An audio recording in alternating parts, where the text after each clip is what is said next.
Bebeto, chega mais, Bebeto.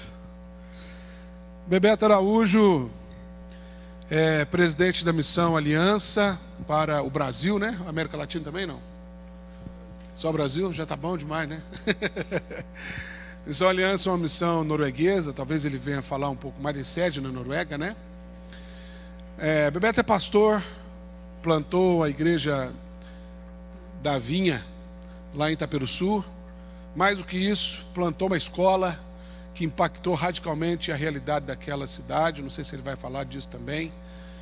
Mas o Bebeto ao longo da jornada, além de pastor, professor, palestrante, missionário, um grande amigo.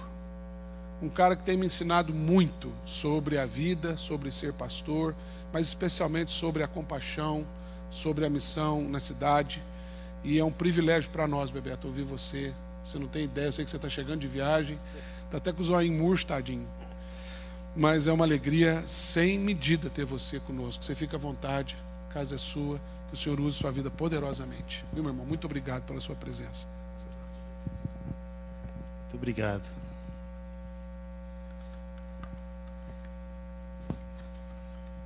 Então, graça e paz para todos e todas. Amém? Saudação é assim, né? Graça e paz. Graça e paz. Ok. Prazer estar aqui. Obrigado, pastor Davi, pelo convite. Um privilégio poder estar esses dias aqui com vocês, tratando dessa temática, né, da missão da igreja, que não é algo opcional, né? Eu sei que tem algumas igrejas que estão achando que podem optar se faz missão ou se não faz missão. Essa opção não nos é dada. Você pode optar se você quer ser igreja ou se você não quer ser igreja. Mas se você é igreja, é para a missão que você existe. É para a missão que nós existimos. Então, para mim é um privilégio poder participar desse tempo aqui com vocês. Como é o primeiro dia, eu vou talvez perder um minutinho aí, me apresentando. Eu estou no Paraná há 21 anos. Eu vivi por 15 anos aqui na região metropolitana de Curitiba, uma cidade que pouca gente conhece, chamada Itaperuçu, na região dos Minérios, Rio Branco do Sul, Almirante Tamandaré, a saída lá. Então nós chegamos lá em 97, eu e a minha esposa, enviados pela Igreja Presbiteriana na cidade universitária. Minha formação inicial é na área de engenharia florestal, eu me especializei na área de gestão ambiental e fui trabalhar em projetos de urbanização de favelas em Recife. E aí foi na favela que eu tive acesso à Bíblia. Eu sempre lembro disso porque os meus filhos, eles tinham Bíblia até como travesseiro em casa, né? Mas eu peguei numa Bíblia com 21 anos de idade. Eu não sei como é que foi sua experiência, né? Nem vou contar muito porque senão vou perder meu tempo aqui. Mas eu tive acesso a uma Bíblia, peguei numa Bíblia pela primeira vez com 21 anos de idade. E foi uma adolescente numa favela que me deu uma Bíblia, que falou de Jesus para mim. Falou de Jesus de uma maneira muito especial, muito íntima. Ela conseguia falar de Jesus sem falar de religião. Ela conseguia falar de Deus sem falar de religião. E aquilo impactou muito a minha vida.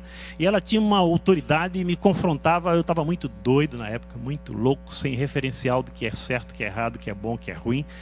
E essa garota com 15 anos de idade apenas, ela confrontou meu estilo de vida, as minhas escolhas.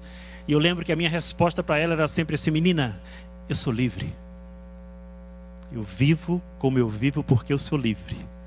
E essa garota virou para mim e falou assim: você pensa que é livre, você é escravo. Eu falei: que menininha metida, né?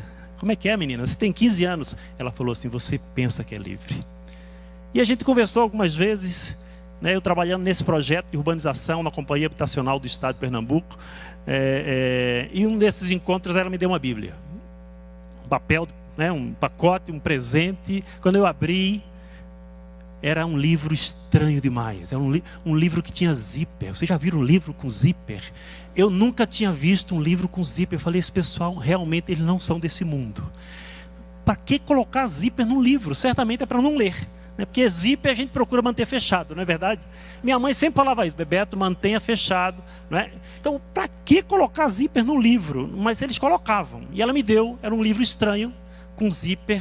E ela falou assim: lê esse livro, que você vai encontrar a liberdade que você está procurando. E meus irmãos e irmãs, eu comecei a ler a Bíblia, viu?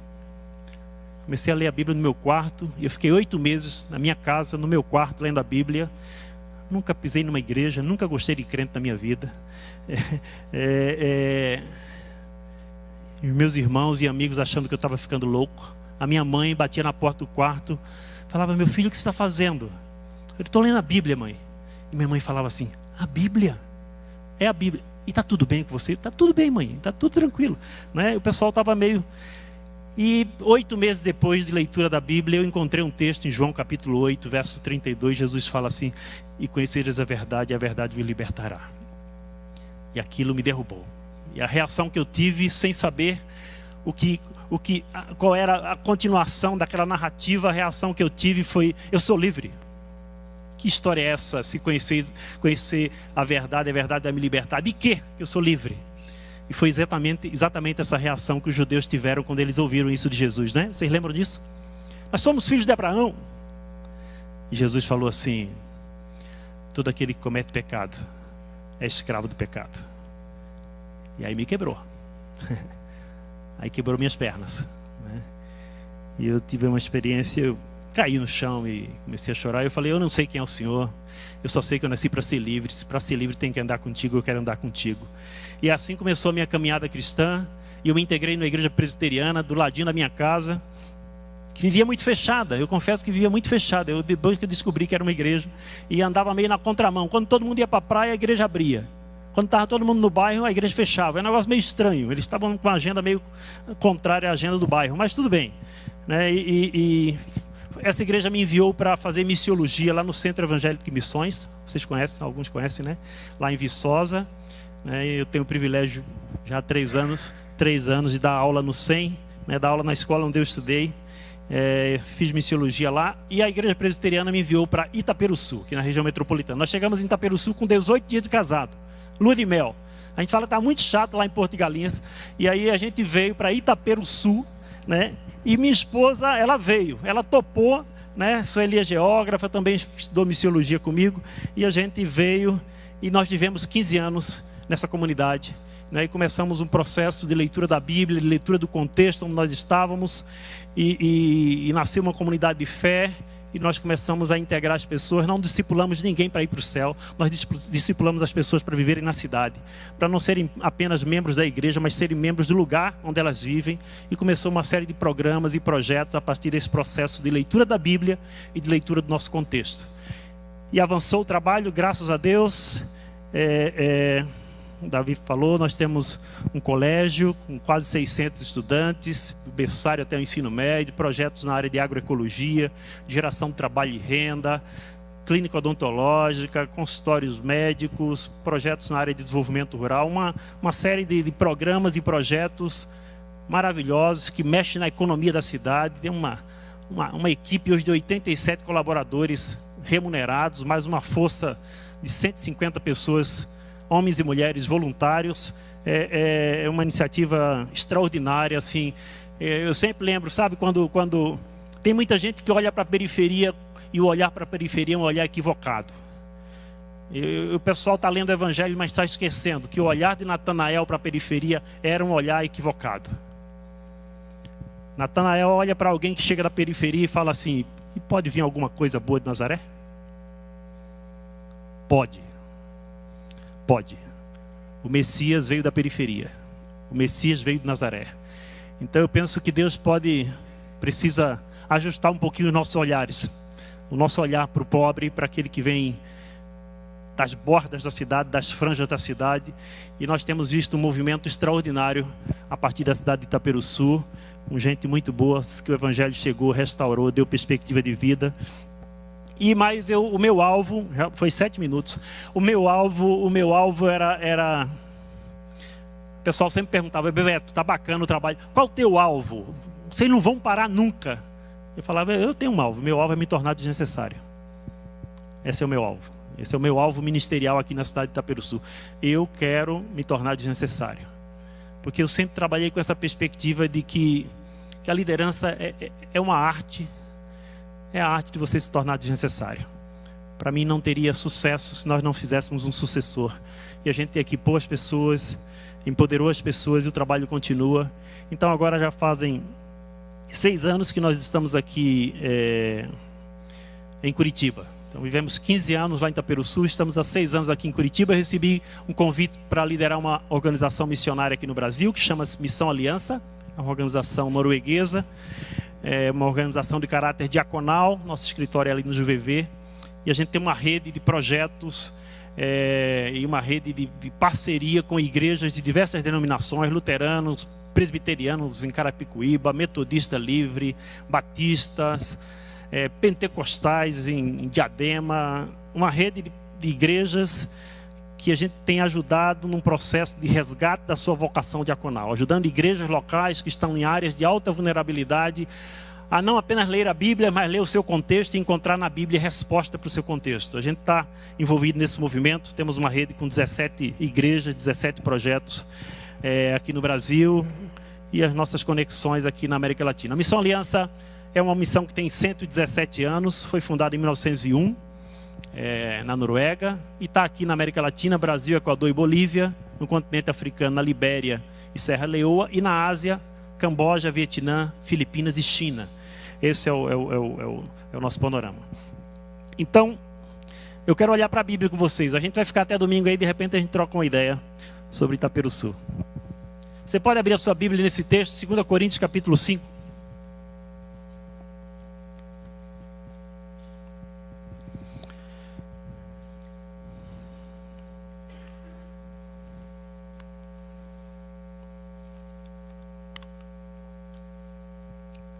Então, como eu vou ter oportunidade de falar domingo pela manhã, não é isso, Davi? Então, vamos pelo menos começar essa temática aí. A minha proposta é que a gente possa refletir um pouco sobre o que é que Deus está fazendo no mundo. O Deus da Bíblia é um Deus missionário. Você já percebeu isso? O Deus da Bíblia é um Deus que está em missão. É um Deus que está em missão. O primeiro ato missionário que nós encontramos na Bíblia é um ato feito pelo próprio Deus. Eu já fiz essa pergunta em alguns lugares. Qual é a primeira ação de caráter missionário que você encontra na Bíblia? É muito interessante as respostas, né? São muito interessantes. Pensa em missão. O que é que vem à sua cabeça? Algumas pessoas falam, Paulo. Eu falei, legal. Volta um pouquinho mais. Alguns lembram que Jesus estava em missão. Aí, Jesus. Eu falei, volta um pouquinho mais. Né? O pessoal já dá uma balançada, né? Mas antes de Jesus, ação missionária. Aí alguém lembra que os profetas estavam em missão. Eu falei, volta um pouquinho mais, né? E vai voltando. Alguém, os mais antigos, assim, o pessoal da velha guarda fala, Abraão. Oh, legal, Abraão. Volta um pouquinho mais, né? Sabe onde a gente vai bater? Lá em Gênesis capítulo 3. Quando a gente encontra a expressão Deus dizendo, onde estás? Onde estás? É o Criador do universo indo atrás do ser humano que se rebelou contra ele. Essa ação é uma ação de caráter missionária. O primeiro ato missionário que nós encontramos na Bíblia é realizado pelo próprio Deus. O Deus da Bíblia, o Deus que nós cremos, o nosso Senhor, o Criador do universo, é um Deus missionário. Então esse livro aqui é um livro missionário. Em 2 Coríntios capítulo 5, versos 17 a 20, a gente pode ler. A gente vê uma síntese de qual é a missão de Deus. Portanto, se alguém está em Cristo, é nova criação. As coisas antigas já passaram, eis que surgiram coisas novas. Tudo isso provém de Deus, que nos reconciliou consigo mesmo por meio de Cristo e nos deu o quê? O ministério da reconciliação, ou seja, que Deus em Cristo estava reconciliando consigo o mundo, não levando em conta os pecados dos homens, e nos confiou a mensagem da reconciliação. Portanto, somos embaixadores de Cristo, como se Deus estivesse fazendo o seu apelo por nosso intermédio. Por amor a Cristo, lhe suplicamos, reconcilie-se com Deus. Reconcilie-se com Deus. Vocês conseguem enxergar essa síntese da missão de Deus aí nesse texto? Conseguem ver isso? Qual é a missão de Deus?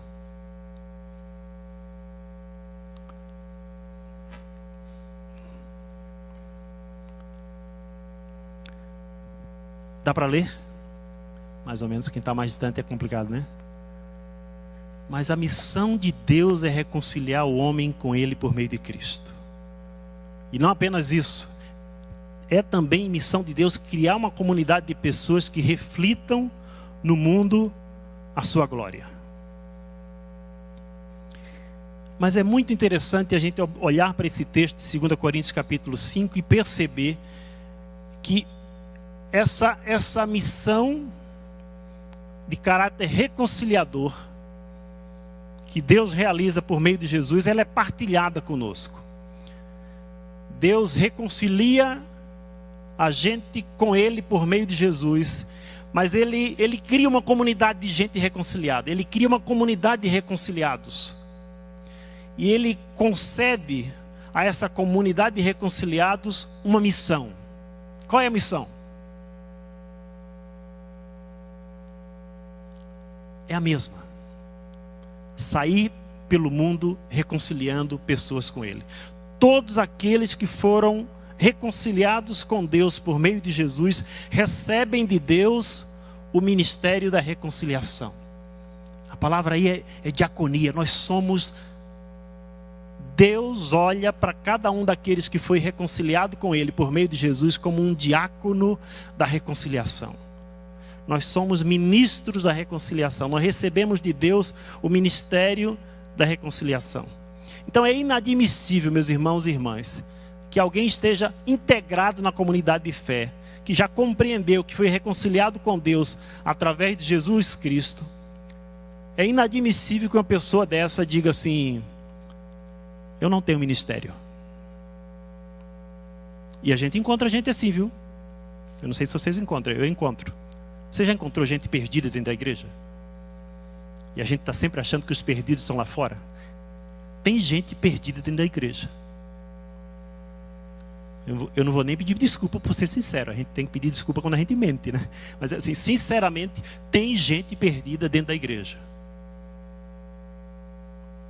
É gente que não descobriu ainda que Deus o reconciliou e concedeu a eles o ministério da reconciliação.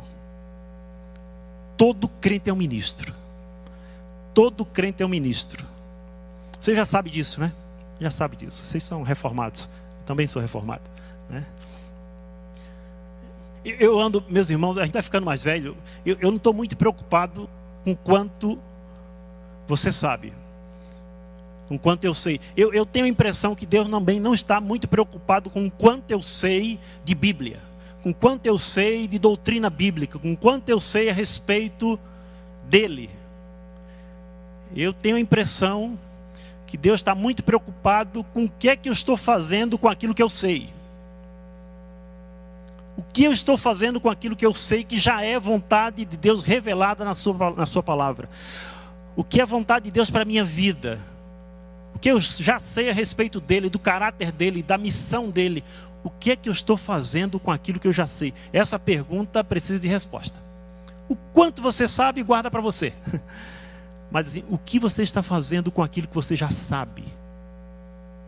O que nós estamos fazendo com aquilo que nós já sabemos a respeito dessa missão de caráter reconciliador que o próprio Deus concedeu, confiou para todos nós, para todos os membros da comunidade de reconciliados. Então, a missão de Deus revelada na Bíblia é essa missão de fazer convergir a Cristo todas as coisas, no céu e na terra. Se você ler outros textos, como Efésios capítulo 1, versículo 10, Colossenses capítulo 1, 20, Romanos 8, você vai ver que o cosmo é alvo da missão de Deus. Por meio de Cristo, por meio do sangue de Cristo derramado na cruz, o apóstolo Paulo fala que Deus está reconciliando consigo todas as coisas, celestiais e terrenas. Celestiais, terrenas. Estou falando de Efésios 1, 10, Colossenses 1, 20, Romanos 8, 21. Então, a igreja como comunidade de fé, a igreja existe para adorar e glorificar a Deus por toda a eternidade e participar da missão transformadora de Deus na história. E a nossa missão, meus irmãos, a missão da igreja, ela deriva totalmente da missão de Deus, ela está embasada na vitória redentora de Cristo na cruz. Amém? A missão da igreja deriva da missão de Deus. Tem que existir um alinhamento. Porque a missão da igreja não é outra a não ser essa missão de caráter reconciliador. A missão da igreja é servir a missão de Deus. Então a gente não precisa estar inventando moda nenhuma. Já está revelado o que é que Deus está fazendo no mundo. A agenda da igreja, meus irmãos, precisa ser uma agenda alinhada com a agenda de Deus. A gente não pode perder essa conexão, a gente não pode perder esse alinhamento. A igreja não tem agenda própria. Jesus de Nazaré não tinha agenda própria. Jesus fala assim: o filho não faz nada de si mesmo. Lembram disso? O filho só faz aquilo que ele vê o pai fazendo. Dá para perceber isso? Jesus está dizendo: eu não tenho agenda, cara. A minha comida é fazer a vontade do meu pai. Eu não faço nada por iniciativa própria. O filho não faz nada. Eu estou falando de João capítulo 5, verso 19. O filho não faz nada de si mesmo. O filho só faz aquilo que ele vê o pai fazendo. Jesus buscava continuamente esse alinhamento da agenda dele com a agenda do pai. E a gente pode perguntar: mas como é que eu sei o que é que Deus está fazendo nessa cidade? O versículo 20 responde. Jesus diz assim: o pai mostra o filho o que ele está fazendo. Sabe por quê? Porque o pai ama o filho. Relacionamento de amor, intimidade com Deus, que dava a Jesus a capacidade de discernir o que é que o pai estava fazendo. Quando ele discernia o que é que o pai estava fazendo, o que é que ele fazia? Se submetia. Ia para perto. Participava daquilo que o pai estava fazendo. Né? Submissão é isso. É viver debaixo da missão. Nós precisamos ser cada vez mais uma igreja submissa. Uma igreja que está debaixo da missão que Deus está realizando no mundo. Amém? Tranquilo? Estamos juntos com isso? Tranquilinho? Estamos juntos aqui? Fala? Não. É amém, né? Amém? Amém? É que eu falo, pergunto, porque em alguns lugares, né? Eu tive em Angola em 2016, aí fui surpreendido, né? O pessoal ama missionário brasileiro, ama brasileiro, tal, e a gente andou muito, viajei 600 quilômetros, tinha gente que andou 90 quilômetros de bicicleta para ouvir um missionário brasileiro, e a gente estava num culto, começou embaixo, não acabava mais. Eu não sei se você já participou de um culto de 7 horas de duração, eu já participei, né? Que começa embaixo da mangueira, e o negócio, você pensa que está acabando, não acaba nunca, né? E aí em alguns momentos eu tenho essa mania de falar assim, amém? E aí o pessoal, pô, tanta gente, uns 400, 500 pessoas, o pessoal, tá bom, eu acho que o pessoal não está entendendo o que eu estou falando, né? Aí chegou um irmão e falou assim: ô pastor Bebeto, a gente aprendeu um negócio lá no Brasil. Eu falei: lá vem o cara, né? Não fala amém não, fala assim, ó, tamo junto. Eu falei: que história é essa, rapaz? Lá no Brasil? A gente aprendeu lá no Brasil. Fala aí. Aí eu vou testar, né? O cara está mandando, manda quem pode, obedece quem tem juízo. Aí falei alguma coisa lá, vou fazer um teste. Tamo junto? Pessoal, tamo junto, aleluia! Eu falei: funcionou, rapaz, né? Eu falei, o pessoal é moderninho, não usa mais amém, só está usando tamo junto, né? Então, não é o caso aqui, né, que é amém, né? Vamos ficar no amém. Então, vamos seguir.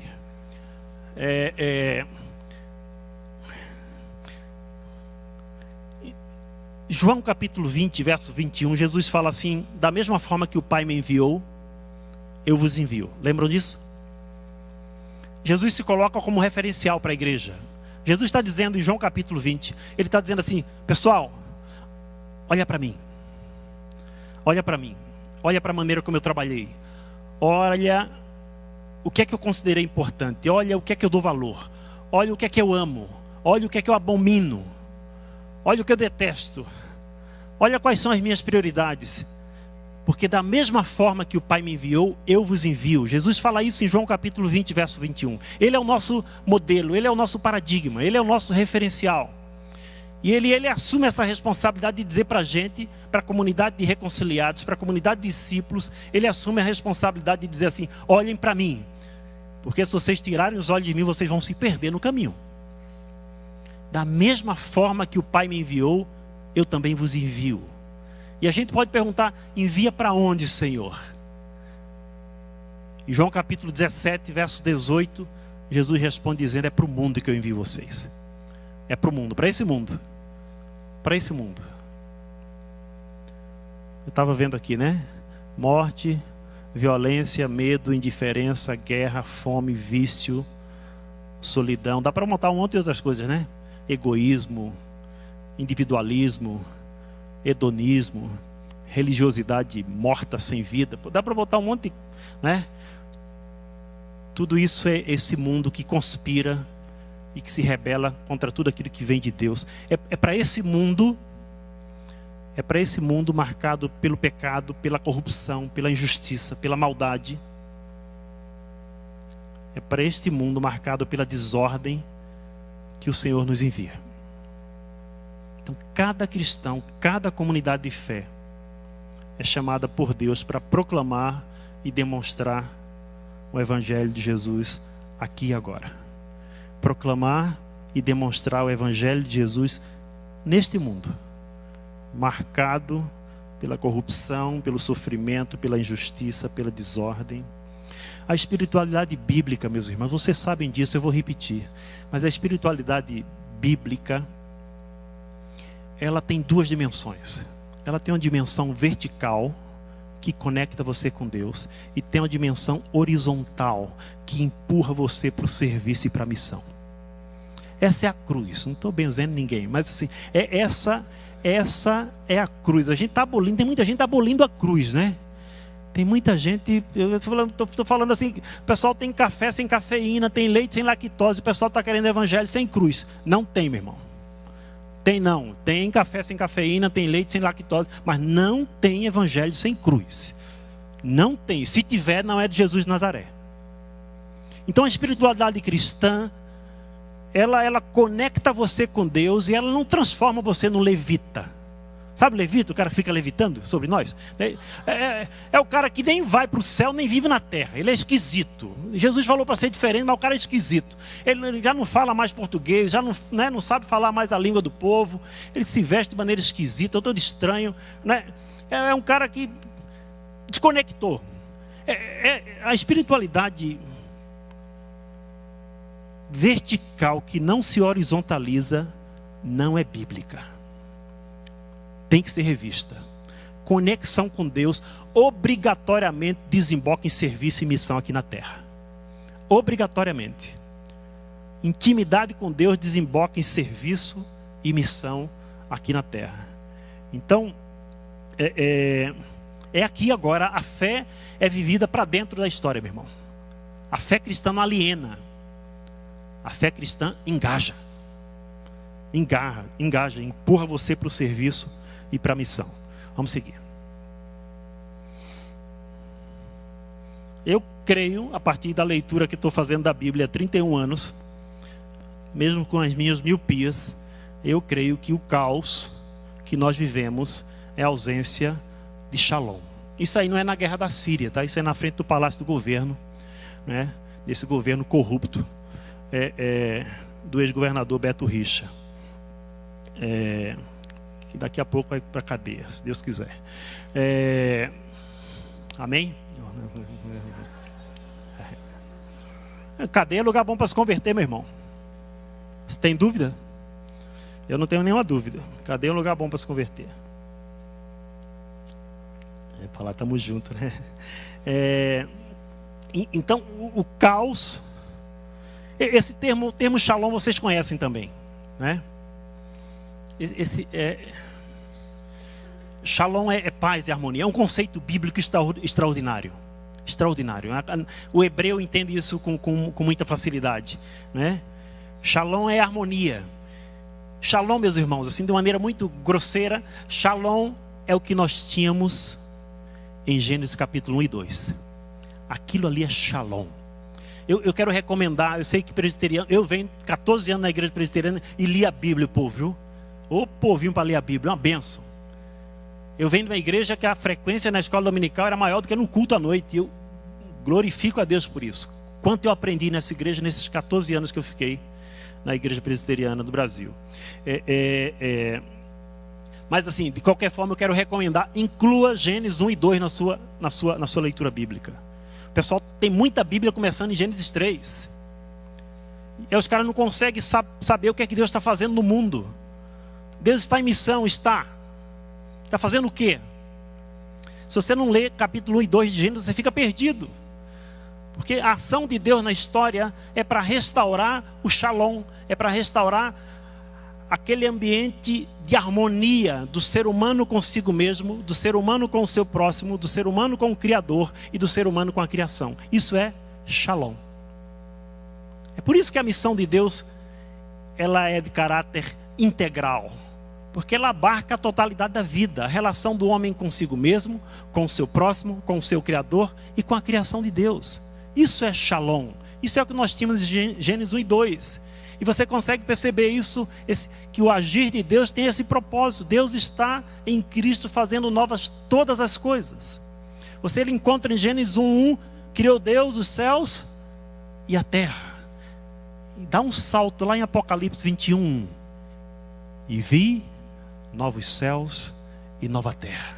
É Deus agindo na história para restaurar o shalom, para restaurar por meio do sacrifício de Cristo a harmonia do ser humano consigo mesmo, com o seu próximo, com o Criador e com a criação. Isso é shalom. E é a ausência de shalom que resulta em caos. Tudo isso aqui, ó. Isso é a ausência de shalom. Relações que foram quebradas do ser humano consigo mesmo, com o seu próximo, com a criação e com o Criador. E essa quebra de relacionamentos que resulta no caos que nós vivemos. Então shalom é isso. Harmonia com Deus, consigo mesmo, com o seu semelhante e com a criação de Deus. Então vamos... Isso. Shalom resume o propósito de Deus para a vida humana, para a vida em sociedade. Essa é uma boa notícia, mas essa aqui também é uma boa notícia. Nós reconciliados com Deus por meio de Cristo, nós somos agentes promotores de shalom aqui na terra. Amém? Agentes promotores de shalom aqui na terra. Ministros da reconciliação. Ministros da reconciliação. Aonde você está, por onde você passa, onde você vive, vive com esse propósito de ser um ministro da reconciliação. Gente que promove harmonia no lugar onde está. Todos os dias. Todos os dias. E esse é um desafio também, viu? Tenho andado bastante aí pelo Brasil, pela América Latina, e eu estou me assustando, meus irmãos. Eu estou assustado. Não vou contar para todo mundo não, só para vocês. Assim, está brotando uma geração de evangélicos ateus de segunda a sexta no nosso país. Gente que está dentro da igreja perdido. A fé do domingo não vira, meu irmão. A fé do domingo não vira para segunda.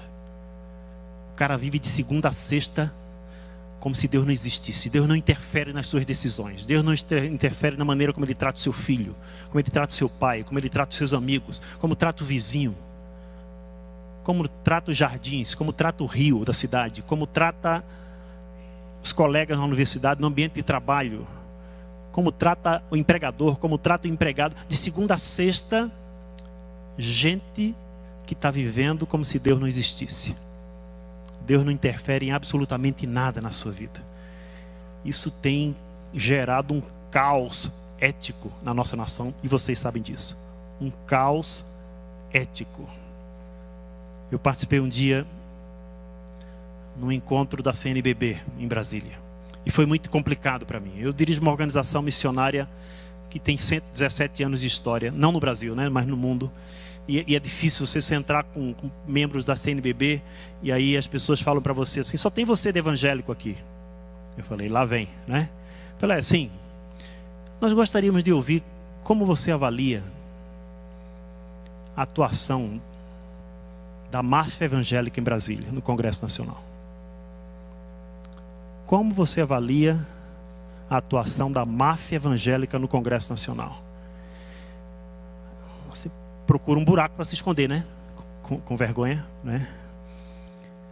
Esse pessoalzinho aí, esse pessoalzinho é evangélico ateu, meu irmão. Eduardo Cunha, sabe? É assassino, cara. Porque a corrupção mata, meu irmão. A corrupção mata. Eu vivi na cidade que eu vi as pessoas morrendo porque um sem vergonha roubou o dinheiro da compra de medicamento e as crianças morriam no hospital porque não tinha remédio. E não tinha remédio porque roubaram o dinheiro. Eu vivi numa cidade que eu vi crianças sendo condenadas a viver na miséria, a cair no tráfico, porque existe uma relação direta entre evasão escolar e entrada na criminalidade. E as crianças abandonavam a escola, sabe por quê? Porque eram taxadas de burros, de preguiçosos, porque dormia em cima da carteira. Sabe por que dormia? Porque estava com fome, meu irmão. Porque foi para a escola para fazer, uma boa parte deles, fazer a única refeição do dia. E um sem vergonha, prefeito evangélico, roubou o dinheiro da merenda escolar. Esse cara é assassino, rapaz. Esse cara é assassino. E a gente não pode brincar com isso. A gente não pode olhar para a corrupção e falar: é assim mesmo uma ova. Não pode ser assim mesmo, irmão. Não pode. Nós somos servos de um Senhor que disse assim: eu sou a vida. E como é que a gente olha para a morte? Como é que a gente olha para as estruturas promotoras de morte? A gente olha, cruza o braço e fala assim: é assim mesmo, né? É assim mesmo. Porque não é o seu filho. Não é para ser assim mesmo, irmão. Não é para ser assim mesmo. Eu tenho problema com esse evangelho que acomoda as pessoas, viu? Esse evangelho que acomoda as pessoas não é evangelho de Jesus de Nazaré. Não é. Sabe esse evangelinho aí, água com açúcar? Garapinha? Eu vou continuar que é melhor, né? Minha esposa não veio, eu estou aproveitando aqui. É com amor. Isso não é para vocês não, é para quem não veio que eu estou falando isso. Não, brincadeira. Esse é o mundo real, meu irmão. Esse é o mundo real. Não sei se você tem andado por aí, tem convivido com não crente, né? Mas esse é o mundo real. Vou avançar. Essa pergunta nós fizemos muitas vezes em Itaperuçu, quando a gente começou com um grupo de 8 pessoas estudando a Bíblia, né? Ok, a gente tem esse caos.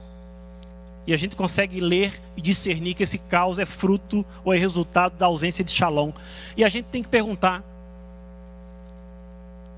será que a gente pode causar um impacto transformador nessa cidade? Será que a gente pode, nós como igreja, comunidade de reconciliados, será que nós podemos causar um impacto transformador no mundo?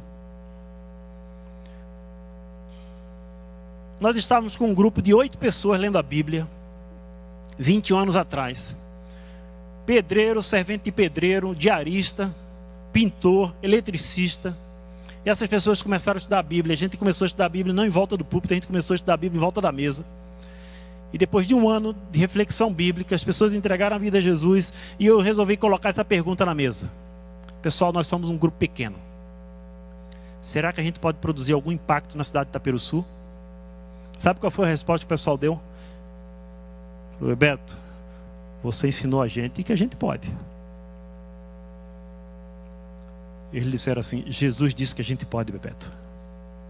Jesus disse que a gente pode produzir um impacto transformador no mundo. E a gente vai produzir. E o pessoal costumava dizer: nossa igreja lá em Itaperuçu é conhecida como uma igreja que vocês são pequenos, mas são atrevidos. É atrevido mesmo. Nós somos atrevidos. Nós descobrimos, sabe do que, meu irmão? Nós descobrimos que para uma igreja ser bênção na cidade, ela não precisa nem ser grande nem ser rica. Basta ela ser obediente. Basta ela ser obediente. Se tem 10, obedeça com 10, meu irmão. Tem 20. Jesus tinha 12. Virou o Império Romano de ponta cabeça com 12. E a gente tá... Um dia eu encontrei um amigo, ele falou assim: agora eu estou cuidando de 500. Eu falei: mentira, cara, fala baixo. Ninguém pastoreia 500 pessoas, cara. Para, que história é essa, rapaz? Jesus pastoreou 12. A igreja dele ainda perdeu membro, né? E a gente que pastoreia 500 pessoas. Você pastoreia 500 pessoas? De púlpito? Quem falou que você pastoreia de púlpito?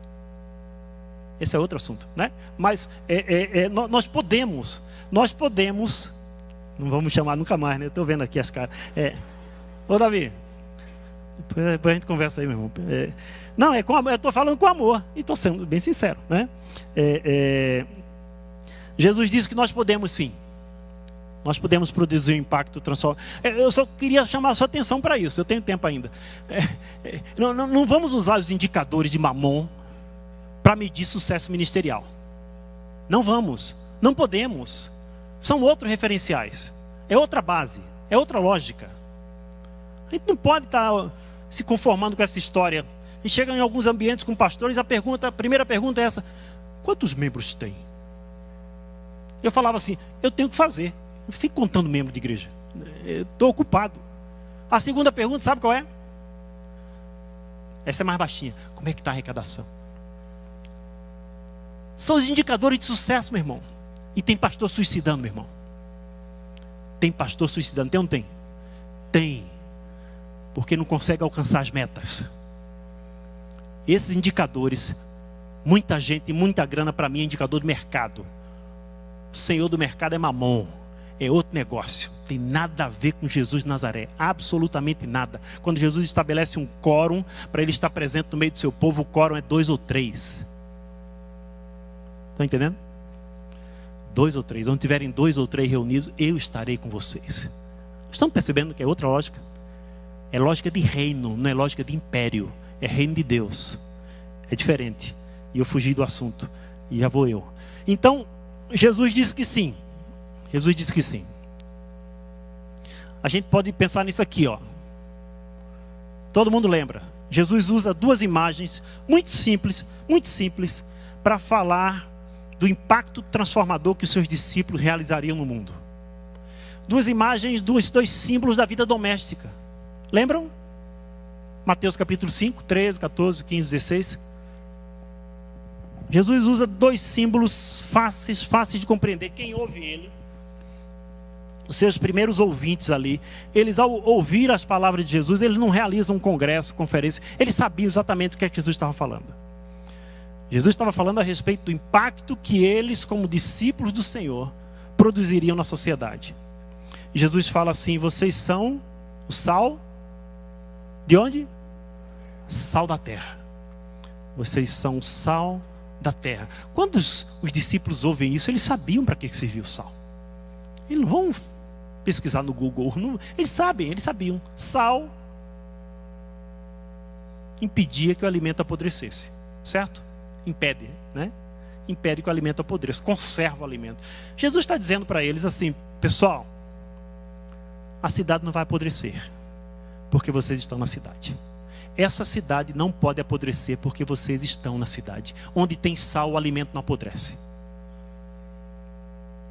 Tranquilo? Amém? Essa cidade não pode apodrecer, porque o Senhor tem sal nessa cidade. E onde tem sal, a sociedade é preservada.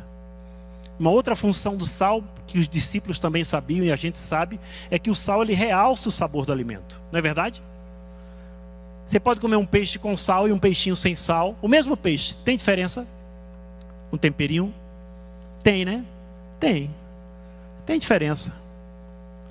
Tem diferença. E é interessante que o peixe bem temperado com sal, o sal ele tem essa função de realçar o sabor do alimento. É o mesmo peixe, mas o sal realça o sabor do alimento. Jesus está dizendo para os seus discípulos, está dizendo para a gente, aqui e agora, que o lugar onde vocês estiverem vai se tornar um lugar melhor para se viver por causa da presença de vocês. Porque onde tem sal, tudo que é bom, tudo que é saboroso, é realçado. Então a presença de vocês na cidade vai tornar a cidade um lugar melhor para se viver. Não só que a cidade não vai apodrecer, a cidade vai se tornar um lugar melhor para se viver. A rua onde você vive vai ser melhor por causa da sua presença nessa rua. O condomínio onde você vive vai ser melhor porque onde tem sal, tudo que é bom e que é belo e que é saboroso é realçado. É sobre isso que Jesus está falando. Vocês são o sal da terra. Vocês são o sal da terra. Não precisa ser muito sal. Você pegar um peixe assim branco de sal, você come? Não come, né? Não precisa ser muito. E não interessa a marca. Eu vi minha mãe cozinha muito bem, viu? Eu vi muita gente que ia na minha casa só por causa da comida da minha mãe, né? E inventava uma desculpa, mas era por causa da comida. Mas eu vi muita gente pedir receita de comida para minha mãe. Eu nunca vi ninguém perguntar para minha mãe assim: Lucimar, que sal é esse? É cisne? Eu nunca vi ninguém perguntar. Sério? Perguntava, pedia receita, ela dava receita de cabeça assim. Mas perguntar a marca do sal, eu nunca vi ninguém perguntar. Então, assim, não precisa ser muito, e não interessa se o sal é presbiteriano, se é batista, se é Assembleia de Deus. É sal de Jesus aqui na terra. Onde tem sal, a cidade não apodrece. Onde tem sal, a vida fica melhor para ser vivida. E vocês são... Tenho tempo ainda? Tenho, mais 5. Uma outra figura que ele usa, vocês são o quê? A luz. Luz de onde? Do mundo. Não é no céu, né? Interessante. Um dia eu encontrei um irmão, ele falou isso, assim, no céu você é uma bênção. Eu falei, meu irmão, eu fiquei espantado, né? Não, eu tenho que respeitar, né? Mas eu falei, irmão, que tal começar a treinar agora? Né? Dá um treininho aí, né, cara? No céu você é uma bênção. Jesus falou, vocês são a luz do mundo. Vocês são a luz do mundo. Eu fiz engenharia que eu não gostava de português, eu gosto muito de ler, de escrever, né? Então me salvava na redação, mas eu gosto de regra, eu não gosto de exceção, né? Português tem uma regra, 50 exceções, mas eu sei que quando ele fala vocês são, o verbo aí está no indicativo. Vocês são a luz do mundo. Depois o verbo que ele usa aparece no indicativo, ele fala assim, brilhem. Vocês são a luz do mundo, portanto, brilhem. Ele não está sugerindo que o cristão brilhe na sociedade. Não tem essa opção, não nos é dada a opção brilhar ou não brilhar. Vocês são luz, portanto, brilhem. Brilhem. Não é uma questão opcional. O cristão não pode optar se brilha ou se não brilha na sociedade. O cristão existe para brilhar na sociedade. Amém? Você pode perguntar onde? Tá bom, Jesus, eu sou luz, se eu sou luz eu brilho, porque luz existe para isso. Onde? Jesus responde. Não precisa nem você orar. Ele responde. Porque tem gente que reage assim, né? Deus mostra uma coisa, eu vou orar para saber se é a vontade de Deus. Já está revelado, meu irmão. Já está revelado na Bíblia. Diante dos homens. Brilhem diante dos homens. Brilhem na sociedade. Nessa sociedade que anda no escuro. E que muitas vezes não consegue perceber o amor de Deus por meio dos filhos de Deus que vivem neste mundo. Brilhem diante dessas pessoas. Brilhem diante da sociedade, Jesus diz. Brilhem. E aí Jesus faz algo que eu acho magnífico. Ele associa o brilho do cristão na sociedade, sabe a quê? A prática das boas obras. Versículo 16. Estou em Mateus 5,16. Eu acho isso magnífico. Ele fala assim, brilhem diante dos homens, e eles vão ver as boas obras que vocês estão praticando, e vão fazer o quê? Glorificar o Pai que está nos céus. Esse é o fim da missão. O fim da missão é a glória do Pai. E Jesus fala, as pessoas vão ver. As pessoas vão ver o que vocês estão fazendo. Eu acho tão interessante que Jesus não fala, as pessoas vão ouvir o que vocês estão dizendo. Eu não estou falando aqui que não tem que pregar, não. Tem que pregar. O ministério de Jesus foi um ministério querigmático e diaconal. E isso não eram 2 ministérios, era um ministério. Jesus era conhecido como um profeta, poderoso em palavras e em obras. Isso era um só ministério. No ministério de Jesus não tinha departamento de ação social, isso não existe. Jesus era querigmático e era diaconal. Evangelho é boa notícia, meu irmão. Boa notícia para quem está com fome não é culto. Boa notícia para quem está com fome é comida. Para quem está nu é roupa. Para quem está sem emprego não é culto, é emprego. Não é? Então, Jesus faz uma relação clara entre a prática das boas obras e esse brilho do cristão na sociedade. Mais 5 minutos eu termino. Então, palavras e ações. Então, as palavras explicam a realidade do amor de Deus revelado na Bíblia. Amém? Tranquilo? E as ações demonstram concretamente o amor de Deus pelas pessoas. Ministério de Jesus, e é Ele que nós temos que imitar, porque Ele fala assim, da mesma maneira que o Pai me enviou, eu vos envio. O ministério de Jesus era um ministério constituído de palavras e ações. Ele proclamava o reino e demonstrava o reino. Proclamava o reino e demonstrava o reino. E o cuidado dele era um cuidado integral. Quando as pessoas estavam doentes, Jesus não fala assim, você acabou de ouvir 1 hora de sermão. O importante é que a sua alma está curada. Jesus tocava no corpo e curava o corpo. O ser humano era um ser integral, e Jesus olha para o ser humano como um ser integral. Quando tinha fome, os discípulos com uma leitura escapista, né, Jesus dispensa eles estão com fome, dispensa eles. Deixa eles saírem por aí para algum povoado e comprar comida. Jesus fala, não, dá comida para eles. Jesus podia dizer, ó, o espírito deles está nutrido. Estou vendo até alguns espiritualmente obesos ali, não é? E Jesus está com fome, é pão. Mas não temos nada. Tem. Essa história não temos nada, é conversa que nem o boi dorme mais, né? Não tinham nada, de repente aparece o quê? 5 pães e 2 peixes. O que é que Jesus faz? Dá aqui então. O que é que ele faz? Agradece, não é isso?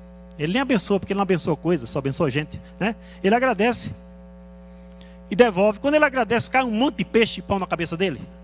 Não, né? Jesus devolve para os discípulos mesmo os 5 e 2. 5 pães e 2 peixes. E os discípulos começam a distribuir. E o milagre acontece não na mão de Jesus, né? O milagre acontece na mão dos discípulos, quando os discípulos obedecem e cumprem a missão. E ele sai distribuindo. Foi aí que criou o Macfish, né? Foi Macfish para tudo que é lado, Macfish, né? E não acabava mais o negócio, né? O milagre acontece nas nossas mãos. O milagre acontece nas mãos dos discípulos, quando os discípulos obedecem e saem para cumprir a missão. Nós precisamos operar com essa lógica, a lógica dos 5 pães e 2 peixes. A gente precisa parar de falar que não tem recurso. A gente precisa, é pecado falar que não tem recurso. Porque nós temos recursos sim. O que falta muitas vezes da nossa parte é obediência. É obediência. Estou terminando com a paciência de vocês, mas vou. Então a igreja é chamada para promover shalom em todas as esferas da vida em sociedade. E essa tarefa, só queria reforçar isso. Essa tarefa não é para alguns. Essa tarefa é para todos. Amém? Essa tarefa é para todos. Eu quero encorajá-los a sair daqui convencidos pela palavra de Deus que todos vocês têm um ministério. Todos vocês têm um ministério. Deus confiou a cada um de vocês o ministério da reconciliação. Então saiam pelo mundo e promovam shalom. Saiam pelo mundo e promovam reconciliação em nome de Jesus. Ninguém precisa mais viver longe de Deus. Essa é uma boa notícia que o mundo precisa ouvir. Meus irmãos, o evangelho é bom demais. O evangelho é bom demais para ficar só com a gente. O evangelho precisa se espalhar. O pessoal está com dificuldade com a igreja, está mesmo. E cada dia está mais difícil. A gente tem que ser honesto e sincero. Mas as pessoas estão com sede de Deus. Ousa partilhar da fé. Ousa falar de Deus sem ser religioso. Como uma menina fez para mim numa favela lá em Recife. Uma menina de 15 anos. Ousa. O evangelho é uma boa notícia que precisa ser espalhada. É bom demais para ficar só com a gente. Então, que Deus nos abençoe e que Deus, por meio da sua palavra e do seu Espírito, nos convença de que nós somos diáconos da reconciliação. Amém? Amém. A minha oração é que a gente possa sempre reunir. Eu gosto muito dessa... Eu vou terminar agora, pessoal. 9h35, né? É isso mesmo, o horário. Que para mim essa é a dinâmica de uma comunidade de fé viva. É uma comunidade que se reúne para aprender e se espalha para fazer. A gente sempre fala isso lá em Itaperuçu. Eu falava lá em Itaperuçu que essa é a batida do coração de Deus. Uma comunidade viva e que faz sentido para a sua cidade. É uma comunidade que sempre reúne para aprender e se espalha para fazer. Reúne para aprender e se espalha para fazer. É isso que mantém a gente em forma. Senão a gente fica obeso. Reúne para aprender, espera domingo, reúne para aprender. E reúne para aprender, e reúne para aprender. Não, reúne para aprender e se espalha para fazer. Amém? Vocês podem repetir isso comigo? Reúne para aprender, se espalha, reúne, se espalha. Amém. Que Deus abençoe vocês.